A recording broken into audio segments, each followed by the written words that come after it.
Okay, you guys, I am so sorry. This is part two, and we're going to finish up where part one cut off so abruptly. Please forgive me. I've been really trying to work on that and do better in my videos about timing them right and not letting them just cut off. I was really on a roll with that energy and really trying to get that out. A lot of this stuff I have had within me for so long, the knowledge of it and the desire to spread that awareness and get it out concisely, and sometimes it only comes in waves, and so I'm frustrated. But if you want to know what I'm referring to, I posted part one on my channel here earlier discussing Chris Watts and Nicole Kessinger and the dark energies surrounding them.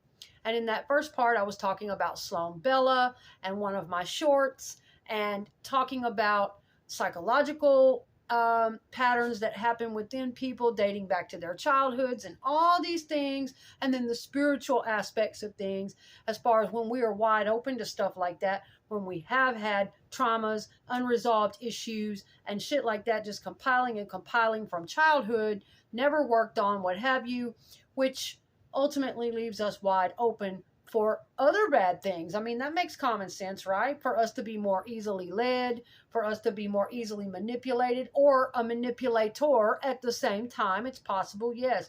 For us to have narcissistic defenses, for us to be gravitating off into substances sometimes to cope, for us to want to fit into places that aren't necessarily good for us, getting in with bad people, what have you, for our thinking to become more warped and what have you, not getting positive input, not getting treatment, not growing, and therefore, absolutely, leaving us even more wide open for darker spiritual, energetic stuff, energetic attack and attachment, like a vortex of dark thought forms, and it just compiles and compiles. I was talking about that on both Chris Watts and Nicole Kessinger, and kind of how that went down. And I was right in the middle of also discussing the covert narcissism of Chris Watts and the little tricks that they pull on people, the bait and switch and the madness of their personality and living with one of them, okay? Right when my first part cut off. I am sorry, you guys. Really sorry about that. I'm going to try to wrap it up in this one. I've got a chicken in there roasting. I'm roasting a chicken for my mother, so I'm kind of trying to keep an eye on that. But I want to try and get this out as concisely as I possibly can. And, I just feel like it's important. I feel like people need this information.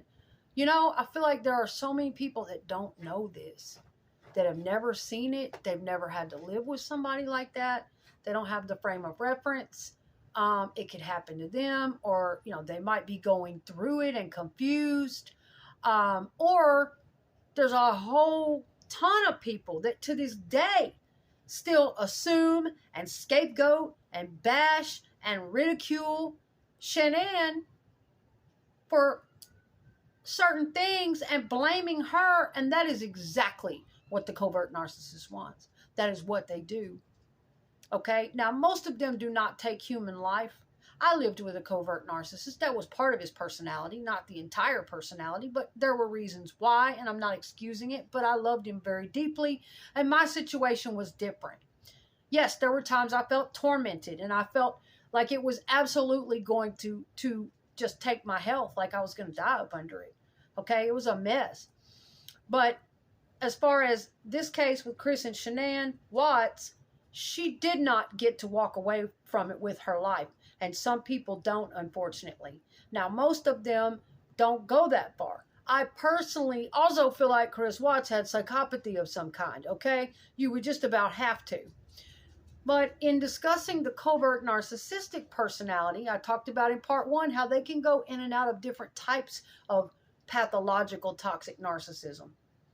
More grandiose and show it when they get home behind closed doors, and more hidden and subdued, when they're around public, family, friends, and other people. Sometimes they can do both, go in and out of both kinds. And so there's just a lot to it with the covert narcissism thing. There's so much to know. And, you know, these people out here ridiculing and scapegoating and still bashing Shanann, especially with this point, as far as because they don't understand what it's like. They can't even imagine it. They don't know anything about it. And they're just sitting back assuming. Where my video cut off at the last point, I was talking about how a man in Chris Watts' position, I wish to God I could have kept that video going so that but you just have to watch part 1 to know exactly what I'm leading up to, what context I'm coming from, okay? So that you don't take it the wrong way or in the wrong place. Where I left off, though, if you watched part 1, I was talking about how really it's the covert narcissist that's controlling everything.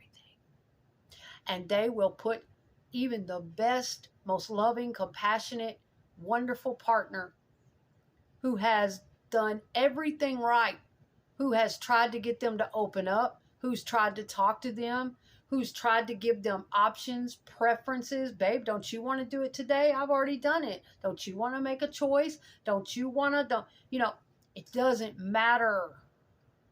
Okay? They are so tricky. They are so warped and damaged from either early parts of their life or something going on in their early life. The inferiority inside of them there's almost no words to describe how weird it is. It's shocking when you start finding this out, that you are living with somebody like this, and you can't even imagine what they could have gone through in their life that got them this way. Okay, I've been through this with somebody, but they are so awkward and such little faith in themselves, such lacking in confidence and lacking in a sense of identity and self-worth, and just so underdeveloped and inexperienced in so many ways. And a lot of times that comes from child abuse in some form as a kid, or ridicule, or being shamed, or something back in the childhood. But they will literally put a good partner in a position. What they will do is they will keep setting up these childhood wounds, oftentimes unconsciously. Oftentimes people have gone so long without therapy, and you know, he was only in his 20s when they first got together, so a lot of times people have not had intervention, like I talked about my therapist and getting on it early enough. And a lot of times they're unconscious that they're doing these things until a therapist points it out, or until someone tells them, I did the same things in my life, until it was pointed out to me. Okay, so a lot of times what they're doing is, it's not about the marriage. It's not about, they are literally wired and setting up the same old childhood pattern, the same old dynamic that they had with mama or daddy, that familiar dynamic, and making it happen in their marriage by the way they react or do things. And they are unconsciously setting up this old wound over and over again. If it was mom controlling the shit out of him, if it was mom not listening to him, if it was mom dominating him, or dad. But in this case, I think mom had a lot to do with the mental state, okay? And so you see where I'm going with this. They will set it up. It had nothing to do with Shanann. It won't have anything to do with the partner, with you. It is, the covert narcissist is sneaky like a snake, manipulative, childlike in their minds oftentimes, okay? But you have to get really into their minds and understand. A lot of people are like, oh, well, if they could be smart enough to do this, this, and this, and they could be cunning enough to do this and this, then they should be aware of blah, blah, blah, blah, blah. It's both at the same time sometimes.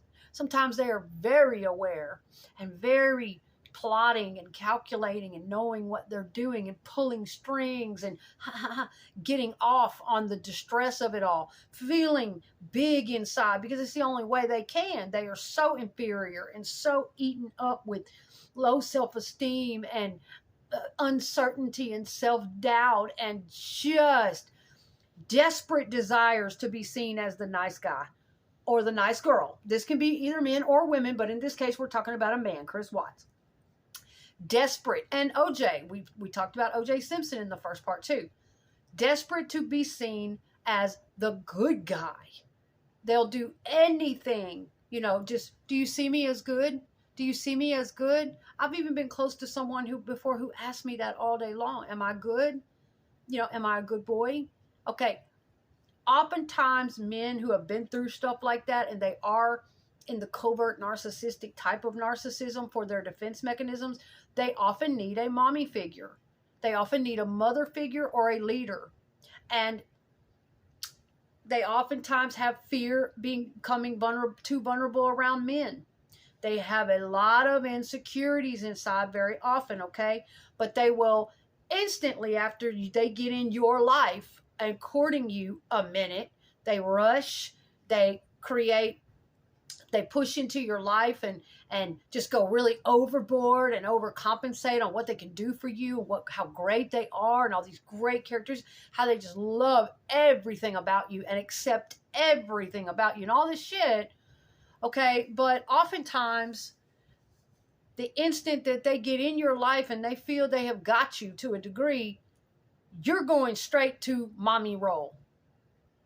You're going straight into caretaker role or leadership role, or oftentimes they have this very, okay, but here's the thing. And that is because I had to figure this out for myself years ago, years and years and years in the middle of the confusion of a person like this. And I loved and cared for him very deeply, and we were going through a lot, and he was struggling a lot, but I didn't understand this, you know, and I had to start learning a lot about his past and just what the fuck, you know. The thing is that they are so full of self-doubt and have such little faith in their own abilities, their own talents, their own mind, their own anything.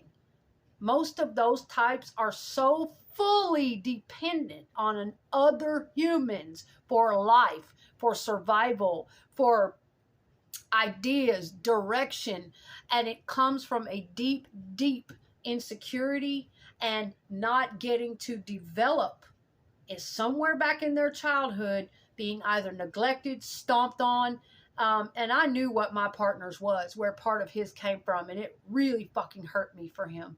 Okay, but it was still no excuse for the way he treated me at times, and the madness and the circles and the jerk around and the lies and the smearing my character and the bait and switch and all that crap. And I just about guarantee you very similar things were going on with Chris and Shanann Watts and the way he treated her and the whole bait and switch setup, which outsiders would not fucking understand if they had never been through such a thing. Okay, so it's complicated, but people really need to understand it because they have such little faith in themselves, like a little child. When they come into your life, they put you in control. They set it up. They are the controller, not Shanann, not it's the woman that's just dominating and impossible. I'm telling you, they set it up. No matter how many times you say, are you sure? You know, no matter how fair you try to be with them, no matter how you try to get them to open and have a say-so and let them be the man and lead, it's not happening. They look to you to lead. But because they are that fucked up and too embarrassed, now they will cover their tracks on this because it's humiliating. And at the same time that they put you in this leadership role, and they lie to everybody about it. They do not try to confront you. They don't ever try to talk to you. And in fact, they go out of their way to encourage you. You want to spend more money? You need anything? It's craziness. But at the same time that they put you in this position, they have, if you refer back to Baby Reindeer, I got a video about it here on my page, and Toxic Shame. If you'll remember what we discussed in that video about Baby Reindeer, the Netflix show about the guy with the stalker and all that toxic shame and how he just couldn't. Similarly, what happens with a person like Chris Watts or a man who has covert narcissism like that and all those inferiority complexes and all that, there's a lot of shame sitting there. And he's having wars within his head. Trust me, I lived right beside a man for almost 7 years who had the same shit going on. and I cared deeply about him, but it was what it was, and I had to learn what I learned. There's all these wars going on that even he can't understand so much why he's like this and hates himself. Okay, so we've got self-loathing, constantly beating down in his brain. You're a worm, you're weak, you're nothing. His ego is fractured and fragile. He's inferiority. He feels inferior all the time. And all of these fucking things. And dependent for his very life on anybody outside of him to give him energy, to make him feel better about himself. He either has to take their power or get his excitement through them. Or a lot of times, you know, they'll heavily connect themselves. I'm only living for my wife and kids, or I'm only alive for, they don't know identity. Somewhere back in their childhood, they didn't get to develop those things at a fragile age where kids should be told you're doing a great job, you know, made to feel loved and safe and encouraged in their talents and their skills. Children who come from certain types of homes who have these mentalities, often we find that they have been told they were stupid when they were children, looked over, neglected, told by some old crusty alcoholic dad or mom that they aren't worth a shit, and that, you know, the picture they colored is fucking stupid, or, you know, nothing they do is ever good. A lot of children were spoken to this way, including I grew up in a home like that, okay, with one parent or the other. In some way, shape, or form, their self-esteem was crushed and not encouraged to develop somewhere in the childhood. Either the mother was domineering and something went wrong. You see what I'm saying here? All right, so fast forward to the grown-ass relationship, and you got this grown-ass man who is not really a grown-ass man. Emotionally, okay, not in his emotional intelligence and emotional maturity.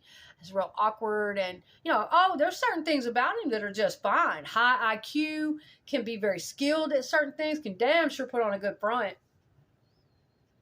Oh yeah, they're master manipulators, absolutely. They've been hiding things for a very long time. They got a lot of secrets. But so you get where this kind of stems back. I'm trying to really help people understand this, okay, because it's important. It is very important. But, you know, so that's what's kind of going on in them. And it's shameful to them. They're just being crushed with shame all the time. Self-loathing about themselves. And here they got this wife or partner or whatever, and they are unconsciously putting her in the lead all the time. No, you do it, honey. No, well, whatever you want to do. Oh, we can go wherever you want. Oh, we can eat whatever you want to eat. And, you know, even though there might be preferences they have inside, they're a human. That's why I always get a red flag when, you know, back when I was getting to know my partner early on, I'd be like, hey, well, you know, this is what I prefer, and I really like this, and this, and, you know, what do you prefer? I'd really like to hear your preferences. And it was always, oh, whatever you like. Oh, my stuff is yours. Oh, this is a... Hold up, wait a minute, you know, I start listening to little shit like that, and if that goes on too much, that tells me something about that person's sense of identity and their sense of boundary lines and their overall, you know, it's going to come back some way in a toxic way later on. You have to pay attention to stuff like that. So don't ever think that it's so bossy and narcissistic. When you hear someone speaking with very direct, this is my preference right here. What's yours? These are my boundaries right here. What, you know, what are yours? What do you prefer? What is your comfort zone so that I can know and respect that in a healthy way? If you hear people talking like that, that's good. That's not selfish, cocky bitch. No, you want to get worried if you don't hear that kind of assertiveness. That's when you want to get worried, is when someone's more like, I don't know. Whatever you say, whatever you like. I don't know. I just do whatever, you know. That's when you want to get freaking worried. So see how people can get it all fucked up, all backwards and misconstrued. The wrong freaking idea which people have misconceptions about narcissism half the time anyway. It's a complex thing. It's complex to learn about. It can be. So anyway,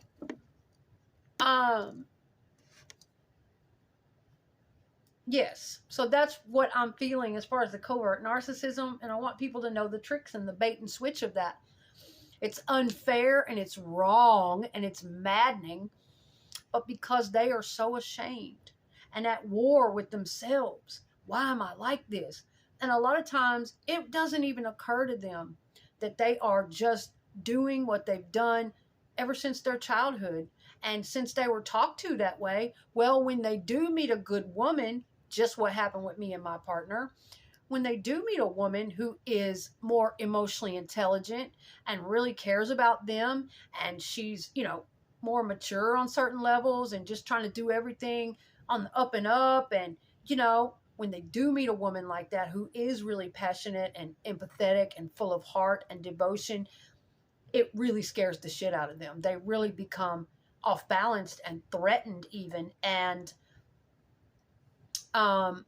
become very codependent on her, and will put her in the mother role, or it intimidates them to such an extent that they will put her in control, let her take the lead a great deal of the time.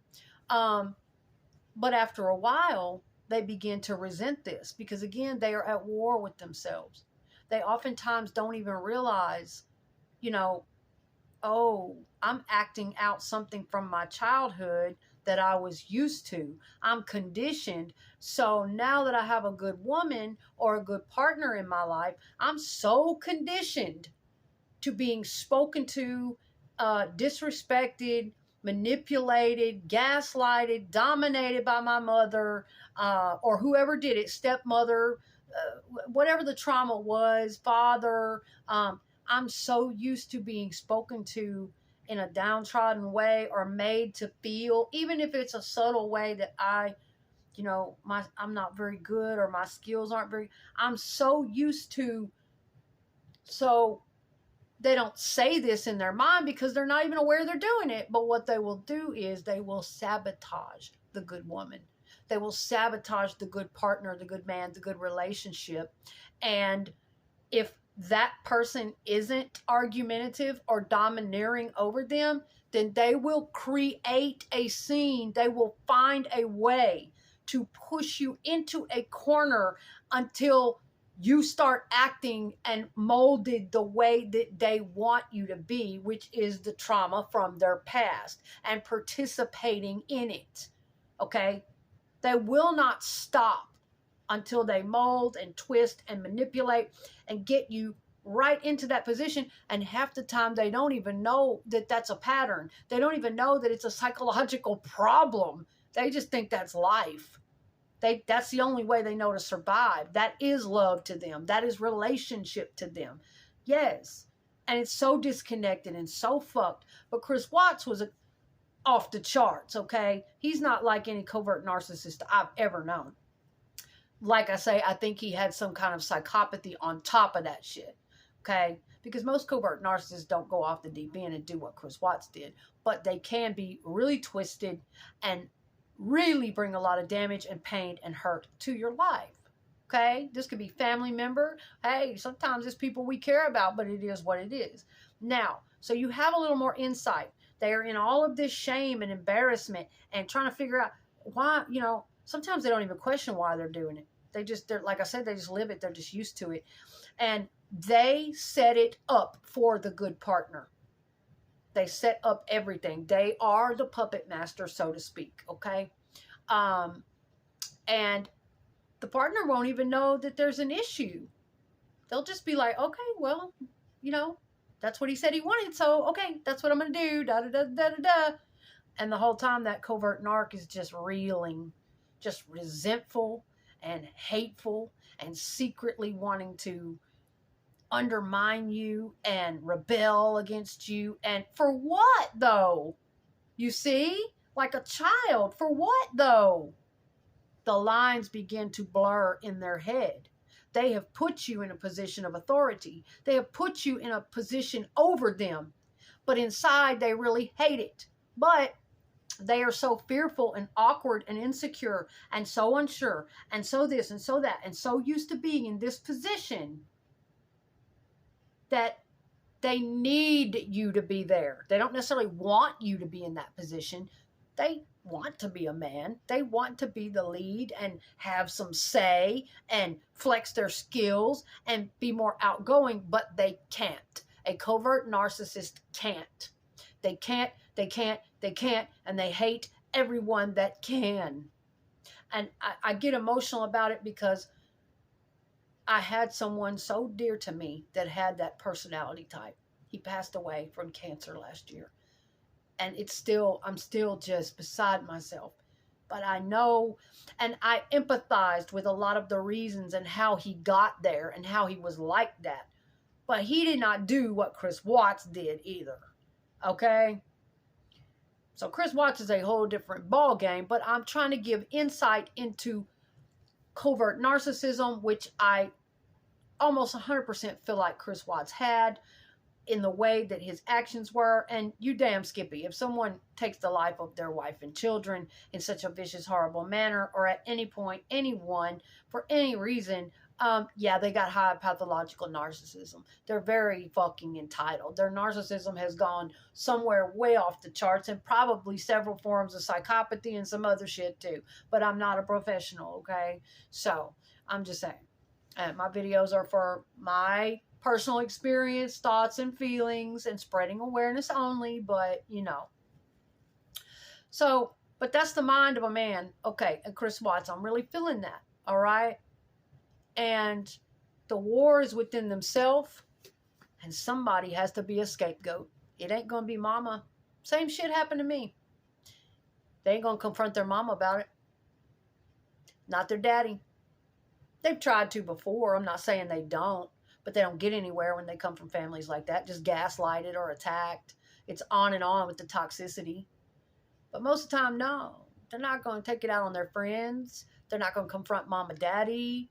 They're not going to go to a therapist and get down to the root of, all right, where does this anger belong? Where did it come from? Each and every person from way back, whatever the fuck I got to do, where did this come from? Oh, no. I'm not going to do that. Chris Watts didn't want to do that. Most of them don't want to do that. Again, because they carry a lot of fear and shame. Shame. They're so embarrassed to let anybody know that they even have all these issues. So they got to have a scapegoat. Who do you think that fucking scapegoat's going to be? That's right. For Chris, it was Shanann. For in my life, it was me. I had to be the scapegoat. But for Chris and Shanann, it was, my wife's a bully. I've tried to talk to her and she's just impossible. She's so controlling. She won't let me do anything. She won't let me hang a picture. She won't let me do she just spends all my money. And I explained all this to y'all in part 1. And I'm not saying we women don't screw up and that we don't have attitudes and we don't have bad days and we don't have days where we're just not as accommodating to our partner. Sure we do. But for the most part, people have it all wrong, okay? And I was done the same exact way as far as having my name smeared and lied on and having my partner run and tell his family and a whole community of people the exact opposite of what actually happened and exact opposite of who I was. And it was him. It was everything he was doing. So, yes, Chris Watts and the shame. And I know I'm supposed to be talking about Nicole Kessinger in this too, as we started in part 1. I'm going to wrap it up with that and bring her back into the equation a little bit. But I just really felt it important to stress these points, okay, while I can and while I can get it out. So all of that is going on. And a man in that position feels so bad about himself already and so awkward and so inferior and puts his wife in this position that he needs her to be in. Doesn't necessarily want her in, but for his own mental, emotional survival, he needs her to be in the role he puts her in. Whether it's the mother figure, whether it's more of a caretaker or a nurse to him, or whether it's more of a leader to him, more dominating and wearing the pants, whatever it is, they set it up. They encourage and insist, and they use coercive control. And, well, it would really make me feel, some type of way if you didn't do, or if you did do, so fucking malicious. I mean, I've been through every drop of it. I mean, they use whatever tactics they have to, whether it's sweet, whether it's not, whatever it is, to get you in the role that they need you to be in for them. And I said need. Okay, so anytime somebody needs something versus wants it, there's going to be a problem. There's going to be a resentment brewing. That feels like a trap, doesn't it? Absolutely. Especially for a man. And his ego feels about that fucking big at that point. He feels wormy. He feels ashamed even more. Okay? But his wife, here's what I want to point out to people. She has nothing to do with this. 9 times out of 10, she's already asked him hundreds of times, hey, babe, would you like to do it this way? 9 times out of 10, if she was anything like me, and I really pick up good energy off Shanann, that she really did love her husband, and that she might have been a little bit bitchy every now and then. We all are. But I really pick up the strong energy that she loved her husband and her children and her entire family and her life. She really did and was devoted to it, okay? Despite what motherfuckers want to say, that she was all about Shanann and only about her job and only about selling her products and using her kids and her husband to promote her products. Okay, see my video about Shanann Watt's career. I got answers for you on that one. But anyway, back to the deal at hand. I do feel like she loved them all very, very deeply. And now, I don't know, lost my train of thought because those people make me so damn mad. It's so unfair to that woman. Like myself, okay? I went all out with all of my heart to cover the bases, to be fair to my man, to be fair to my fiance, the man I wanted to marry. I wanted to be his wife. I loved him. I loved his children, his family. I empathized with him. I looked after him after the loss of his child, through his alcoholism, through his worst, darkest days. Okay? And every once in a while, I was entitled to get pissed off and get an attitude. I'm there cleaning up puke and washing clothes and cooking meals and holding his hand at hospitals and fucking running in circles and keeping up with work. And a lot of times he's just spinning out of control. And I can see that in Shanann too. When you have a man who has issues like that, it's kind of tricky. You don't want to embarrass or humiliate them, but you know how vulnerable they are, and you know how regressed and childlike they can act at home. But yet you get out in public and, you got to cover for all this, and you got to kind of carry their ego along. And after a while, yes, you can't imagine what it's like to carry all that. And you're thinking, at first, you're getting involved with a regular grown man who doesn't have these kind of things going on. Not what you've stepped into. So naturally, you're going to see some frustration on a woman like that. But it doesn't mean we didn't love. Oh, hell, I fought mine up and down sometimes. Went to war with his ass sometimes. I felt like because of his alcoholism, sometimes I felt like there were just constantly demons just trying to consume him. And I fought those motherfuckers too. I fought them off of him day and night. But I loved him very much. I did not love what had a hold of him when he was drinking and drunk. And what it turned him into. Okay? The difference. But the whole thing. So there's a lot of shame in a man like that, and fear of what others think of him, and am I going to be liked, and am I respected? And he knows that you know him. See, that's the danger with letting a man put you in mommy role or in the mothering position, even though I know a lot of us don't see any harm in it. And there's not any harm in nurturing your partner, man or woman. That's a beautiful thing. We parent each other a little bit. That's just love.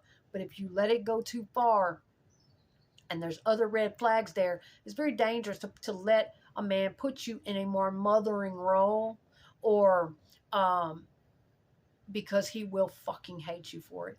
He will turn and resent you for it, and it will fuck with his ego. And it just depends on, especially a man who doesn't have his emotional maturity straight and his emotional intelligence lined out, and he's all wounded and got all these old wounds and shit, okay? So, oh Lord, it is just a really complex thing. But they set it up. It's kind of like a bait and switch, and they keep setting it up and playing it out over and over, this wound from their childhood. And you'll just kind of be dumbfounded, like, you know, and they'll be angry with you if you don't want to participate. Like, if they can't mold you into this toxic way of being. And a lot of times we pick up on it. Like, I know Shanann probably smelled it. You know, if you're versed in this and you don't act that way, and you got your emotional intelligence about you, and you do things a certain way on the straight up and up, and you communicate, and you can smell a toxic family very quickly. And, oh, man. But they like to play out the hurt victim cycle. So they're so afraid they can't run and tell their friends or their mom and dad or the public that, well, guys, you know, I have a lot of issues, and I'm kind of unsure about myself, and I feel very insecure and confused, and, you know, I got a lot of confusion from my childhood, and I kind of play head games with my wife, and I kind of sometimes I'm afraid to be the leader, so I put her in control, and sometimes I'm a people pleaser because I'm afraid there's some pattern stuck in my head from, I guess it's from my old childhood, from my mom, my dad, whatever. I'm afraid if I tell people no, they won't like me, and I just want to be, I gotta be liked, gotta be liked. I gotta fit in, or I just feel like something terrible might happen to me if I say no, or if I displease them in some way. I got all these patterns running through me, and it's really me causing the problem at home. And it's confusing to my wife, and she's not really that bad. She actually has tried her best to be fair with me, and I tell her no, and I tell her to go on and spend the money, and I go overboard in the people-pleasing department, and I really hate myself. And I don't know what to do with all the hate. I don't know what to do with all the self-loathing. I feel like such a worm. I think I'll just cheat. Let me oogle some women on the side, because, see, that's how it starts to go down. All of that, like all of that. And they're too ashamed. They can't go to their friends and talk like that. So naturally, what does a covert narcissistic type do? That's right. Blame it on your ass. They blame it on their wife. He blamed it on Shanann. They scapegoat, use you as a scapegoat for every failure, every fucking thing they do. Okay? And they want everyone to see you in the way that they secretly feel inside. Now, the public may not see them as a bad guy, or as a weak guy, or as an inferior guy, or as an ashamed guy, or the public, friends, family, they may be well-respected dudes, but they're so sickly eaten up with this complex of beating down all the time, this warped cassette tape of I'm nothing, I'm stupid, I'm a failure, I'm so scared, what will they think? Nobody likes me, they're all talking about me. Well, if I did it, I would just do it wrong. My skills aren't that great. If I did try to speak out, I would just be laughed at, and nobody thinks I'm important. And it's this kind of shit in their head, like, all the fucking time. Nobody's really saying that to them. Nobody's really mistreating them. But to cover that up, they have to have a scapegoat. So they will throw you under the bus, and they want to try to get everybody's attention focused on smearing you. They're flying monkeys and they're defenders and all of that. People who will actually just believe them blindly, like sheep, just believe it without you know, okay. They want you, the partner, the person who is not doing any of this stuff to them, who loves them. They literally have developed a hatred for you secretly for no reason. And they want you to feel and be undermined and be confused and full of distress. It makes them feel so powerful because that's the only way they can get power. The covert narcissist is not good about really going out and taking their power in the world in a legitimate, healthy, positive way. No, no. They got to do it through wormy ass, manipulative, chopping everybody's heels, tricks and switches and coercive controls. And oh, yeah. And so they also want everyone you know to view you in the way that they are. Whether they are being viewed as, you know, a fuck up or a troublemaker, or whether they're viewed as a fantastic person, they want you to basically feel all that they feel inside, no better. They don't want you enjoying yourself, feeling successful, feeling content. And they want everybody to see you as what they really are. Whether they're hiding it from the public or whether the public, the family knows it yet or not, they know it. They know what they are.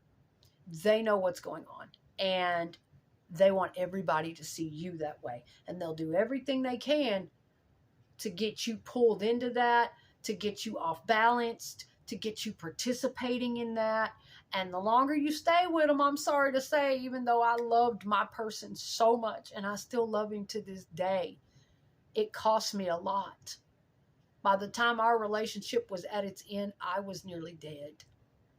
I lost everything. And I had a lot to learn, okay?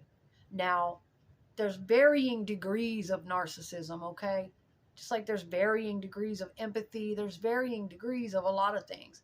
He was nowhere near like Chris Watts. In many ways, he did have that certain personality. There are things that I could definitely compare. But as a whole, no.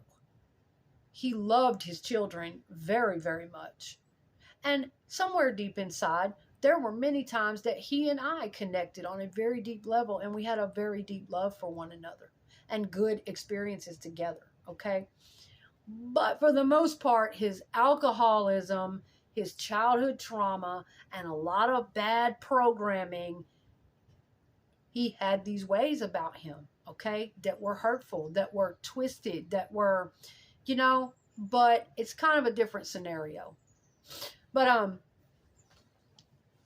I want people to know that it's not, I don't think that at all, that it was Shanann just dominating and I'm going to spend all your money. And these covert narc types do this.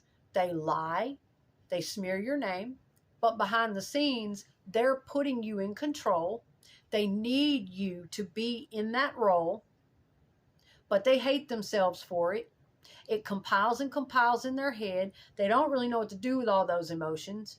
My partner drank himself all the time. It was really bad. He had been doing it most of his life, well before we ever got together. He had a lot of illness because of it. Watts wasn't an alcoholic, but clearly he found other ways to deal with his shame and his low self-esteem and the torment in there and not being able to process it or straighten it out. I've got to wrap this here in the next few minutes because I don't want the video to cut off midpoint again. But there's just so much that could be said about this. But no, they don't communicate with you.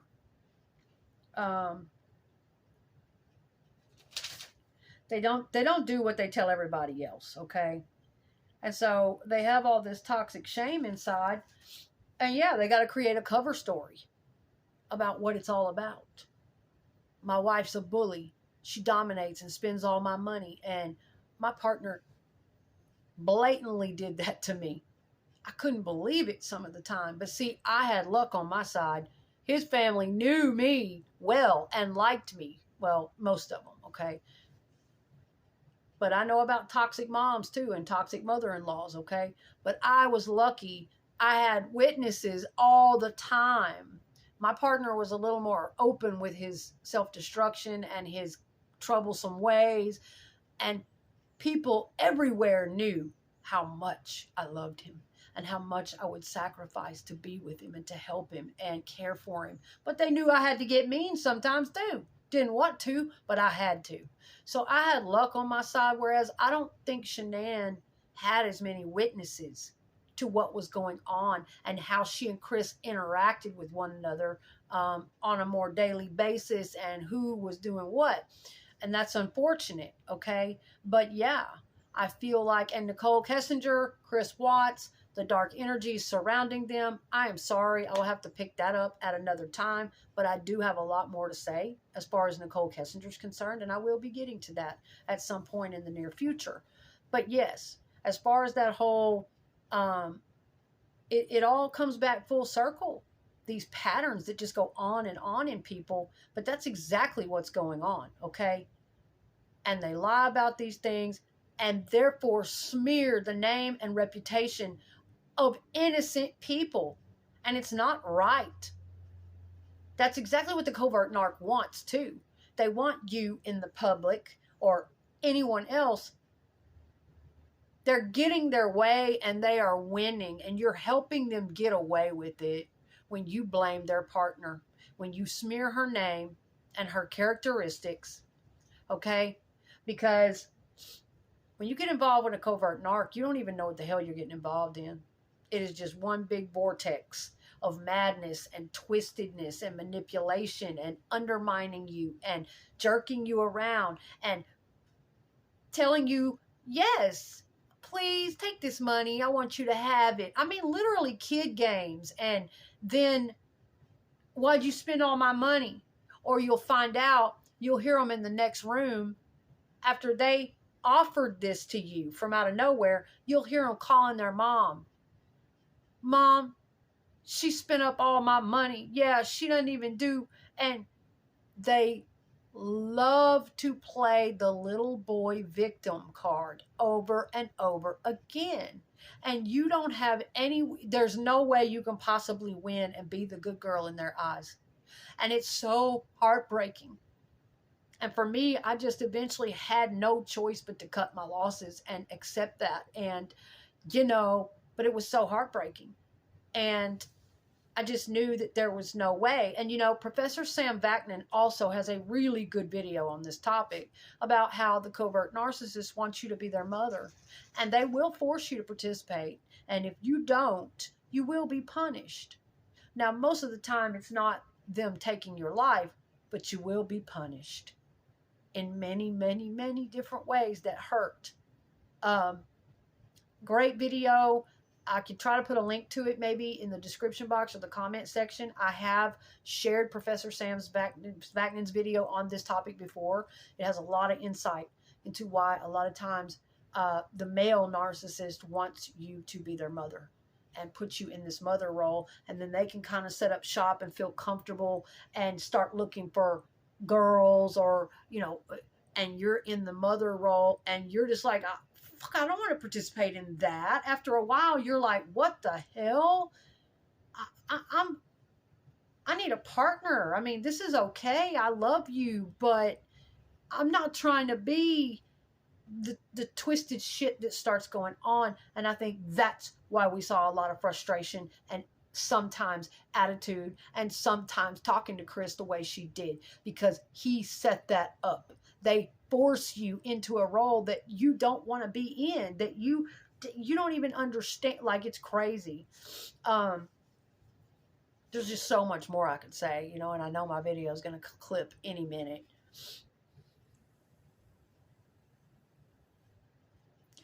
But yeah, they put you in that role and they resent the hell out of you and want to undermine you every chance they get.